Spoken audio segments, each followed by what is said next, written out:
I'll do a couple things. I totally believe in accelerated learning. She is so on, like Tony Bazan, Mind Map, but he was one of the guys who really pushed into the education space, the use of the mind map, and that this is the way people learn, and that, so the thing is that, so the reason why you may not have understood things when you were younger is because we didn't know what we know now, right? And so when I get into when you look at, she talks about synesthesia, the overlapping of multiple sensories, right? So the reason that most kids struggle at a Catholic school, because I am a recovering, I am Catholic, and our kids go to Catholic schools, but the reason that they struggle is because at the age of 5 and 6, they get stuck in a chair like this, and they're asked to listen auditory. It's an auditory sensory, one modality. The kid's multisensory. That's why most kids who are hyperactive, ADD, are high visuals and high kinesthetics. They get stimulated by drawing mind maps like this and doing things with their hands. That's how they learn. That might have been you. So it wasn't you being stupid, it was the structure of the whole educational system didn't know how to teach. So do we have student learning problems or do we have teacher education problems? I'll leave it up to you to decide, right? So above the line is this. This is the opposite. It's called the ability to respond, which creates what? Responsibility. I am responsible. I was talking to my brother the other day. Oh, I shouldn't have said that. I was talking to somebody really close to me, and he was telling me all his problems. And it was really interesting because every problem he had seemed to be right there. And finally, I was like, dude, I love you, but shut up. I mean, you got to own this space because this is your space. So don't tell me all the things that she did or he did or the fact that blah, blah. Come on. It's all about you. Make a decision to own it. Now we have to learn how to do it. So let me ask you a question. How many of you heard positive thinking before or heard, well, you got to take ownership, but you're like, God, how do I transcend from hearing it to actually being able to do it?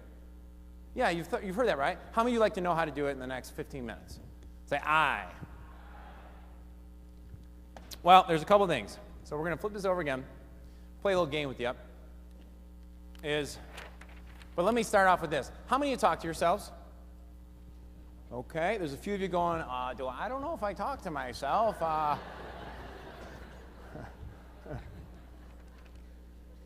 That's talking to yourself. Psychologists say that we have 60 to 70,000 thoughts a day. I don't know who counts these things, but the thing is that 90% of the thoughts we have are the same thoughts we had the day before.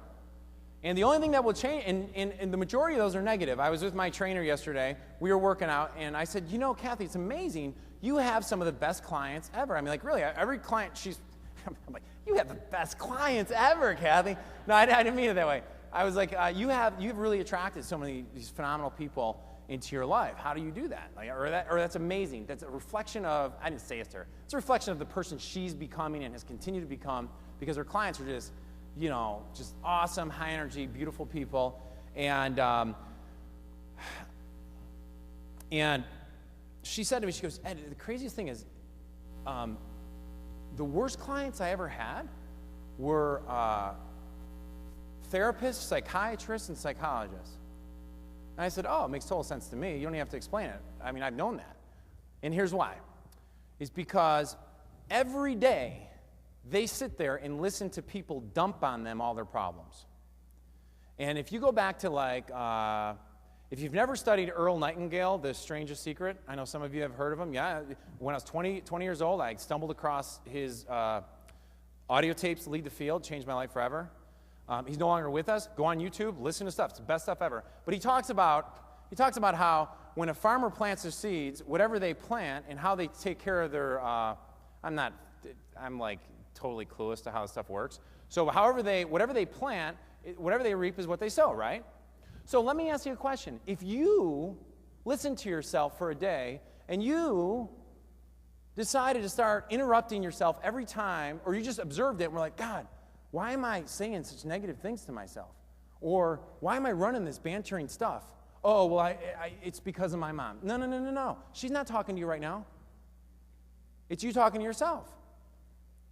So the therapist and the psychiatrist struggle so much because they allow, because of the way they structure their lives, people to plant seeds of depression, stress, anxiety, all that stuff into their farm, and that's what their life becomes.